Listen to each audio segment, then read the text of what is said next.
Hello friends, आज हमारा विषय है वाक्य विचार। जैसा कि आप सब जानते हैं, व्याकरण के 3 अंग होते हैं।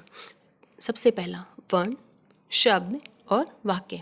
वर्ण अर्थात ध्वनि, भाषा की वह छोटी से छोटी इकाई जिसके टुकड़े न किए जा सकें। उसके बाद होता है शब्द। वर्णों के मेल से बनने वाली इकाई शब्द कहलाती है। शब्दों के उपरांत शब्दों के सार्थक मेल से बनने वाली इकाई वाक्य कहलाती है, जो कि सार्थक अर्थात कि जिसका अर्थ स्पष्ट हो।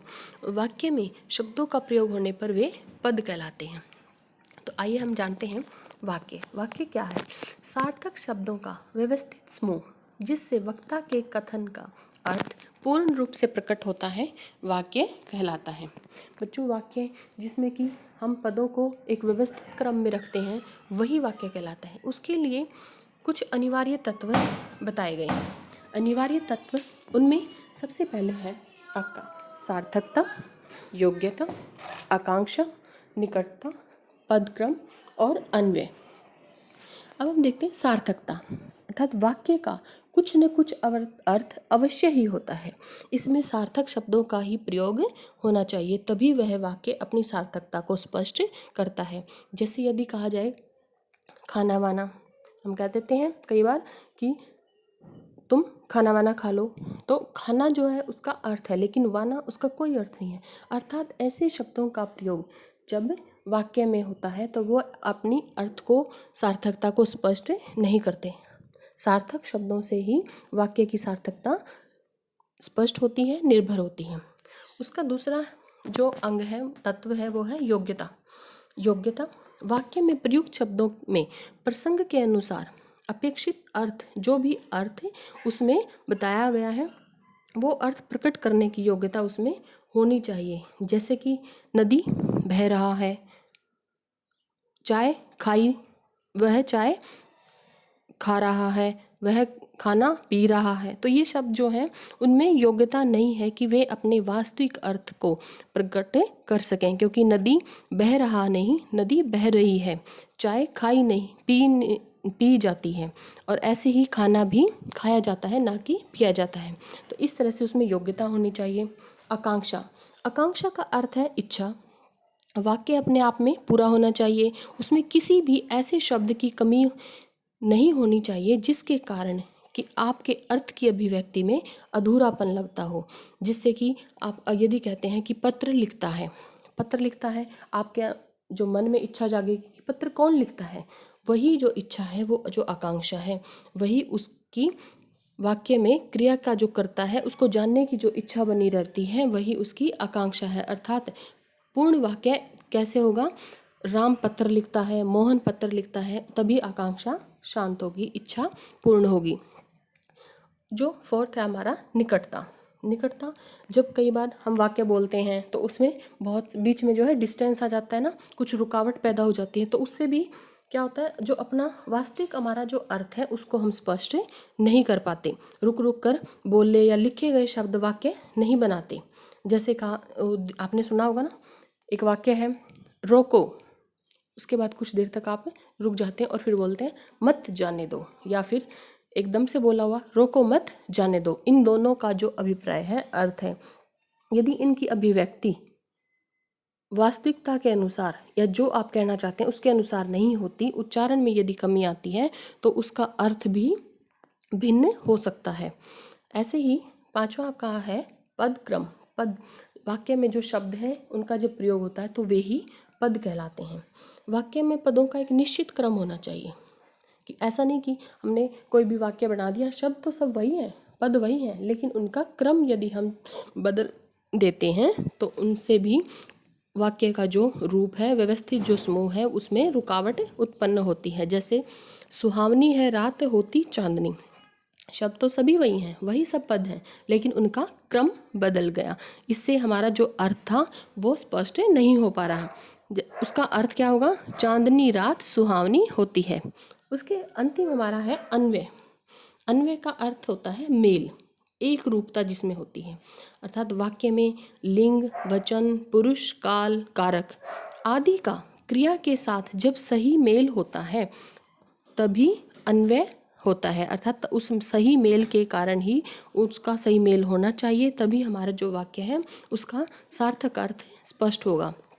यदि कहा जाए बालक और बालिकाएं गई, तो इसमें क्या होगा, इसमें जो कर्ता है बालक और जो बालिकाएं और क्रिया जाना, उनका जो मेल है वो सही नहीं है, क्योंकि शुद्ध वाक्य क्या होगा, बालक और बालिकाएं गए, उसमें क्या है, इनमें मेल नहीं हो रहा था, उसमें वचन में, उनके लिंग में, कारक में, पुरुष में, उन सब का मेल अवश्य होना चाहिए। उसके बाद बच्चों हम देखते हैं वाक्य के अंग। वाक्य के 2 अंग माने गए हैं, एक उद्देश्य, दूसरा विधेय। उद्देश्य क्या है, जिसके विषय में कुछ भी बताया जाता है वो उद्देश्य है। उद्देश्य अर्थात हम समझते हैं कर्ता, जो भी कर्ता, किसी भी कार्य को जो करने वाला है उसके बारे में जो कुछ बताया जाता है, जिसके विषय में भी कुछ बताया जाता है वो है उद्देश्य। यहाँ पर देखिए आप, अनुराग खेलता है, अनुराग क्या है, कर्ता है, वो उद्देश्य है। अनुराग ही यहाँ पर उद्देश्य है, वही कर्ता है। दूसरा जो है आप देखेंगे, उसके बाद होता है उद्देश्य का विस्तार। उद्देश्य का विस्तार से हम समझते हैं जब किसी भी उसकी विशेषता को विशेषण के आधार पर उसका विस्तार किया जाता है, उसके बारे में बताया जाता है, तो उसको कहते हैं उद्देश्य का विस्तार। जैसे सीढ़ी के सहारे मैं जहाज पर जा पहुंचा, तो यहाँ पर कर्ता कौन है, मैं जो क्या है, उद्देश्य है, कर्ता है, और उसका विस्तार कौन कर रहा है, सीढ़ी के सहारे, कि वो जो करता है वो किसके सहारे क्या कार्य कर रहा है, जहाज पर जा पहुंचा। तो यहाँ पर उद्देश्य का विस्तार किससे हो रहा है, सीढ़ी के सहारे, उद्देश्य का विस्तारक है, ये उद्देश्य का विस्तार कर रहा है। दूसरा आप देखेंगे विधेय। अभी हमने देखा उद्देश्य जो करता है, उसके बाद जिसके भी विषय में बताया जाता है। विधेय में क्या होता है, जो बताया जाता है, जिसके विषय में बताया जाता है उद्देश्य, और जिसके विषय में जो भी बताया जाता है वो विधेय। जैसे पहले हमने देखा अनुराग खेलता है, अनुराग क्या था, उद्देश्य, और खेलता है विधेय, क्योंकि उसके बारे में क्या बताया जा रहा है कि वो खेल रहा है। वाक्य में उद्देश्य के बारे में जो कहा जाता है, पहला आप देखेंगे उदाहरण, सचिन दौड़ता है, यहाँ सचिन क्या था, कर्ता, उद्देश्य, और दौड़ता है विधेय। विनय रोचक कहानियाँ पढ़ रहा है, यहाँ पर विनय क्या है, उद्देश्य है, कर्ता है, रोचक कहानियाँ उसका विधेय का विस्तार है, पढ़ रहा क्या है, जो उसके बारे में बताया जा रहा है वो विधेय है। और उस विधेय को अगर यहाँ पर रोचक कहानियाँ हम नहीं लिखते तो क्या है, उसमें विनय पढ़ रहा है, इससे भी जो हमारा अर्थ है स्पष्ट हो रहा है। अब वो क्या पढ़ रहा है, रोचक कहानियाँ, तो ये जो रोचक कहानियाँ हैं वो क्या कर रही हैं, विधेय का विस्तार कर रही हैं। आशा है आप सबको ये समझ आ रहा होगा। अगर आपको कुछ भी समझ नहीं आता तो मुझे कमेंट में बता सकते हैं। उसके बाद है बच्चों वाक्य के भेद। वाक्य के 2 भेद माने गए हैं, एक रचना के आधार पर, दूसरा अर्थ के आधार पर। आज हम करेंगे रचना के आधार पर। रचना के आधार पर 3 भेद हैं, सरल वाक्य, संयुक्त वाक्य और मिश्र वाक्य। सरल वाक्य होता है बच्चों जिसमें एक ही उद्देश्य होता है और एक ही विधेय होता है, वो हमारा सरल वाक्य होता है। दूसरा है संयुक्त वाक्य। सरल, इसमें 2 सरल वाक्य होते हैं। सरल वाक्य इसमें आपको दिख रहा होगा, सरल वाक्य प्लस सरल वाक्य। जिन वाक्यों में 2 या 2 से अधिक सरल वाक्य योजकों द्वारा जुड़े हुए होते हैं उन्हें संयुक्त वाक्य कहा जाता है। वे योजक कौन से होते हैं, और, एवं, तथा, या, इसलिए, फिर भी, तो, नहीं तो, किंतु, परंतु, पर इत्यादि। ऐसे बहुत सारे योजक जिनके द्वारा संयुक्त वाक्यों को जोड़ा जाता है।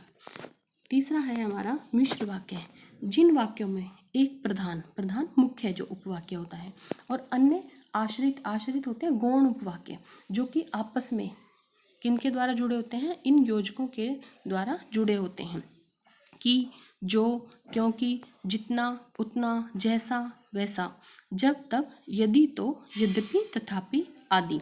ऐसे योजकों के द्वारा जो जुड़े होते हैं वो मिश्र वाक्य कहलाते हैं। अभी हम उदाहरणों सहित देखेंगे। सबसे पहले है सरल वाक्य का उदाहरण हम देखते हैं। मुकेश पढ़ता है, इसमें एक ही उद्देश्य है और एक ही विधेय है। दूसरा है हमारा राकेश ने भोजन किया, मैं पढ़ता हूँ और गाता हूँ, वह सुबह जाकर शाम को लौट आया। अब आप इसमें देखेंगे कि जब मैं पढ़ता हूँ, पढ़ता और गाता हूँ, पढ़ता और गाता, ये दो क्रियाएं वो कर रहे हैं, लेकिन उन क्रियाओं को जोड़ा गया है योजक चिन्ह के साथ, ना कि पूरे दो अलग अलग वाक्य नहीं है इसमें। इसमें क्या है, सिर्फ उसकी दोनों क्रियाओं को और के साथ जोड़ा गया है, इसलिए सरल वाक्य है। दूसरा है संयुक्त वाक्य। वह सुबह गया और शाम को लौट आया। और संयुक्त वाक्य के साथ जोड़ा गया है। इसको हम ऐसे भी देख सकते हैं, वह सुबह जाकर शाम को लौट आया, तो ये क्या होगा, सरल वाक्य।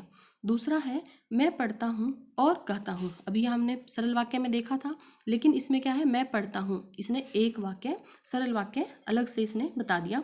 दूसरा और के साथ इसको जोड़कर संयुक्त वाक्य को बना रहा है। तीसरा है रमेश ने बहुत परिश्रम किया परंतु सफलता नहीं मिली। परंतु संयुक्त वाक्य का जो योजक चिन्ह है उसके द्वारा ये क्या है, संयुक्त वाक्य बन रहा है। तीसरा है मिश्र वाक्य। इसमें एक प्रधान उपवाक्य होता है और दूसरा आश्रित अर्थात गौण उपवाक्य। जब जागो तब सवेरा, जो परिश्रमी है वह सफल है। यहाँ पर तब, वह, जहाँ जहाँ तुम जाओगे वहाँ वहाँ मैं आऊँगा। यहाँ पर जहाँ जहाँ, वहाँ वहाँ, ये जो शब्द हैं ये मिश्र वाक्यों के योजक चिन्ह हैं। इससे आप सबको समझने में कुछ आसानी होगी, लेकिन कोई भी यूट्यूब चैनल अपने आप में संपूर्ण नहीं है। आपको इनकी तैयारी करने के लिए किसी भी पुस्तक का सहारा लेना होगा और आपको अभ्यास अवश्य ही करना होगा। धन्यवाद।